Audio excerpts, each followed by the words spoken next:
Oke, baik. Assalamualaikum warahmatullahi wabarakatuh. Selamat berjumpa kembali ya. Sehat selalu buat kita semuanya. Di perjumpaan kali ini saya mau berbagi tutorial. Ini cara pemasangan kawat bentangan. Sebenarnya di video ini video-video sebelumnya saya pernah buat. Mungkin buat teman-teman mungkin yang masih bingung, karena biasanya yang jadi kendala itu kawat bentangan ada yang koslet, namun petani masih sulit menemukan titik kosletnya di mana ya. Jadi sebenarnya cara pasang kawat ini agak gampang-gampang susah ya. Jadi di sini saya hanya gambarkan saja. Saya rasa ini mudah dimengerti ya cara pemasangan kawat bentangan, karena biasanya pemasangan kawat bentangan ada bermacam-macam. Jadi tergantung apa mungkin di lokasinya banyak monyet, jadi kita harus menggunakan 3 sampai 4 kawat bentangan ya. Jadi 3 susun maksud saya. 3, 4 sampai 5 susun. Oke, yang pertama di sini saya gambarkan dulu ya.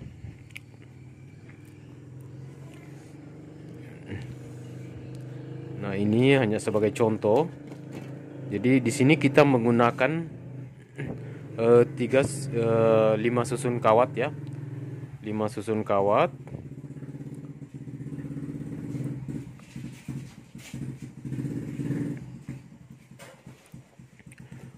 Di sini mungkin kebanyakan biasa teman-teman itu dia pasang kawat, namun yang dipasangi di kawat itu semuanya positif. Jadi itu sebenarnya salah ya, cara seperti itu. Kalau di kawat itu tidak semuanya harus positif. Jadi kita harus buat selang-seling ya. Nah, dari sini juga saya langsung praktekkan cara cepat menemukan kawat bentangan apabila ada yang koslet ya.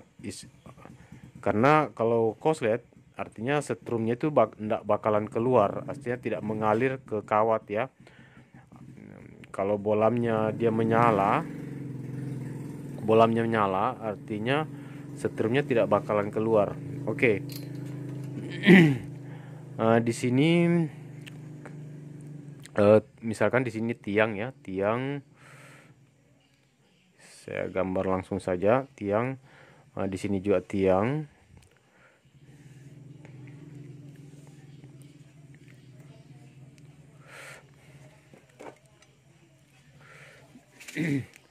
Oke, jadi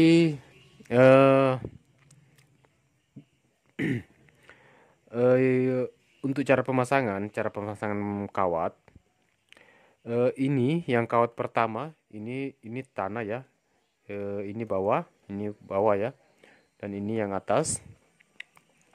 Yang kawat pertama itu harus positif ya. Di sini saya gambarkan positif ya, positif. Nah, ini ketinggian dari tanah ke kawat, antara ini ya, dari dasar tanah ke sini itu minimal dia paling rendah 30 cm. 30 cm ya. Itu paling rendah, dan paling tinggi 40 cm. Karena kenapa? Karena kalau kurang dari 30 cm, terkadang kalau pegunungan biasanya kawat itu ada yang menyentuh sudah agak rapat ke tanah, karena pegunungan kan tanahnya tidak merata ya. Nah, jadi kurang lebihlah 30 cm dari dasar tanah untuk kawat positifnya. Nah, terus yang kawat susun paling atas, itu negatif ya, negatif. Dan yang paling kawat atas ini, yang kawat atasnya lagi. Jadi cara pasangnya itu selang-seling ya teman-teman ya. Nah, ini selang-seling. Kemudian kawat atasnya lagi ini negatif ya. Dan kawat atas ini positif ya. Nah, jadi caranya ini kawat atas kita jumper langsung ke sini ya. Nah, ke sini, dan ini juga langsung kita jumper ke sini. Nah, seperti ini ya. Nah, terus yang negatifnya, yang dua ini negatif yang tengah, yang ini kedua dari atas ya. Nah, ini kita jumper ke sini.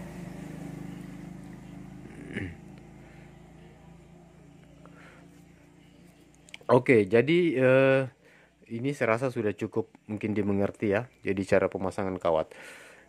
Nah, dan terus ini jarak antara kawat yang dari atas tanah ini ke atas itu paling rendah 30 cm ya. 30 cm. Jadi jarak antara sini ke atas 30 cm. Selanjutnya seperti sampai ke atas kurang lebih 30 cm ya. Dari sini ke sini 30, kemudian ke atas lagi 30, ke atas lagi 30, 30 ya. Nah, ini menggunakan 5 susun kawat bentangan. Dan selanjutnya biasa jadi permasalahan petani yaitu agak susah menemukan apabila ada kawat bentangan yang korslet. Oke. Nah, jadi caranya begini teman-teman ya. Misalkan kalian sudah pasang ini semua sudah pasang, tapi bolam di alat itu tidak mau mati. Artinya berarti ada kawat bentangan yang korslet. Jadi caranya teman-teman, jadi misalkan alatnya di sini ya, alatnya di sini. Nah, saya gambarkan saja, alatnya di sini, kemudian kabelnya kita dari alat ini ya, dari alat ini negatif, kemudian ini positif. Nah, jadi alatnya ini kita jumper ke sini. Nah, ini yang positifnya ya, positif, dan yang negatifnya kita ambil ke sini ya. Terserah mau dicantol di sini, di tengah boleh, di atas boleh, di sini juga boleh. Terserah, yang penting dia karena ini kan sudah tergabung tadi antara kawat yang atas ini, yang ini sama ini, karena di sini tadi sudah kita gabung ya. Di sini kita gabung. Nah, jadi terserah kita mau ambil di sini boleh, di sini atau di atas juga boleh. Selanjutnya untuk menemukan kawat bentangan ada yang korslet ya. Jadi teman-teman jangan langsung pasang sekaligus seperti ini ya. Jangan dipasang sekaligus. Jadi caranya ini yang kita utamakan dulu, ini negatifnya. Negatifnya kita pasang dulu. Nah, untuk langkah awalnya ini kita tes dulu yang kawat paling bawah ini. Kawat yang paling bawah kita tes dulu apakah ini bagus dengan tidak ya. Jadi kita pasang satu kawat dulu. Kita pasang satu kawat, kemudian alatnya kita hidupkan. Kalau alatnya bolamnya menyala, berarti di sini ada yang korslet di antara tiang ini. Di antara tiang ini. Jadi caranya ini teman-teman bisa potong di sini. Teman-teman bisa potong di sini. Kita potong dulu kawatnya. Tapi diusahakan pas di tiang kawat ya. Di tiang kawat, misalkan di sini ada tiang kawat. Kita potong di sini. Kita potong di sini. Kita tes lagi menggunakan alat. Kalau bolamnya masih menyala, di sini kita potong lagi. Kita potong lagi kawat di sini. Nah, apabila dia bolamnya mati di alat, berarti kemungkinan besar antara ini sama ini ada yang korslet. Jadi teman-teman tidak perlu cari kemana lagi, jangan cari di sini. Teman-teman bisa cari di sini antara ini sama ini. Jadi saya ulangi, kalau misalkan di sini kita sudah potong, kemudian kita tes alatnya, bolamnya menyala, bolam menyala. Berarti masih ada yang korslet ya di sekitaran sini, antara sini sama sini, berarti masih ada yang korslet. Terus kita potong lagi, mungkin sekitar 50 meter atau 20 meter, terserah. Nah, kita potong sekitar 50 meter lah dari sini ke sini. 50 meter kita potong. Kita potong di sini. Pas kita tes alatnya, nah, bolanya sudah tidak nyala. Berarti kawat bentangan bagus. Kemungkinan besar antara ini sama ini ada yang korslet, teman-teman ya.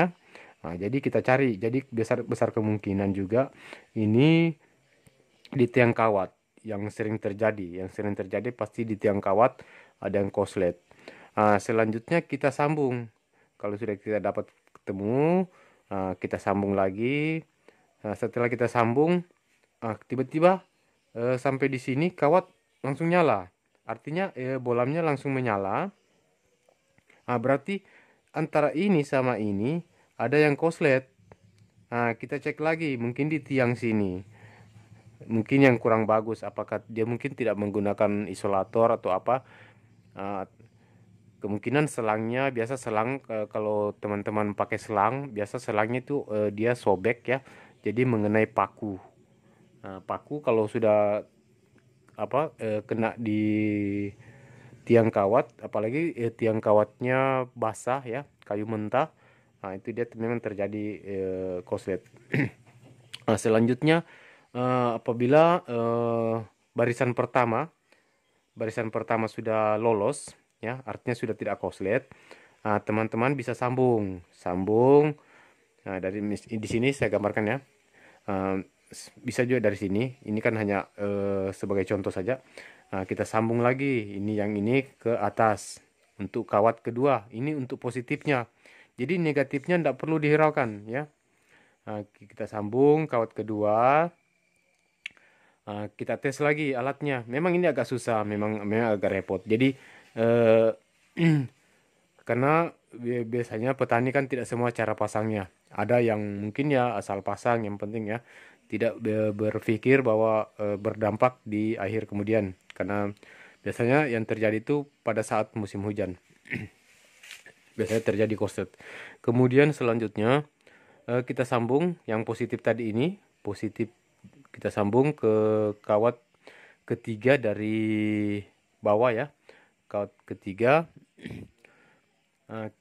Kita tes lagi alatnya. Jadi ini bisa juga sekaligus, tidak perlu dipotong ya. Kalau memang kita yakin bahwa ini kawatnya memang tidak ada yang korslet, kita rasa sudah yakin bahwa cara pemasangan bagus, langsung kita hidupkan lagi alatnya. Kita hidupkan alatnya, tiba-tiba alhamdulillah di sini bagus ya, misalkan ya. Di sini antara susunan kawat yang ketiga bagus, tidak ada masalah. Nah, selanjutnya yang kelima ya. Nah, ini karena di sini kan kita jumper untuk kawat atas. Setelah kita pasang yang kawat atas, itu bolamnya langsung nyala ya. Bolam di alat langsung nyala. Berarti bisa diperkirakan memang sudah terjadi korsleting ya. Apabila sudah terjadi korsleting, teman-teman ini sama seperti cara tadi. Jadi teman-teman jangan langsung potong di sini. Kita usahakan jauh-jauh dulu. Nah, kita potong di sini. Nah, di sini kan tadi saya sudah contohkan di sini ada tiang. Jadi teman-teman potong di sini ya. Karena kalau kita potong di sini otomatis kawatnya menyentuh tanah ya, karena tergantung. Jadi kita dekatkan saja di dekat tiang. Kita potong. Karena di sini cara untuk kita mendeteksi kawat bentangan apa ada yang korslet atau tidak ya. Jadi kita potong di sini, kemudian kita hidupkan lagi alatnya. Nah, setelah dihidupkan alatnya, bolamnya masih menyala, tidak mau mati. Selanjutnya kita potong lagi di sini. Jadi itu walaupun banyak potongan, istilahnya banyak sambungan, itu kawat tidak ada masalah ya. Tidak ada masalah. Biar banyak sambungan tidak apa-apa. Yang penting kawatnya masih bagus. Jangan sudah karatan ya. Kalau sudah karatan ya wajib kita ganti yang baru. Selanjutnya kita potong lagi di sini. Setelah kita potong di sini masih nyala juga. Masih nyala juga bolamnya. Setelah nyala bingung ya.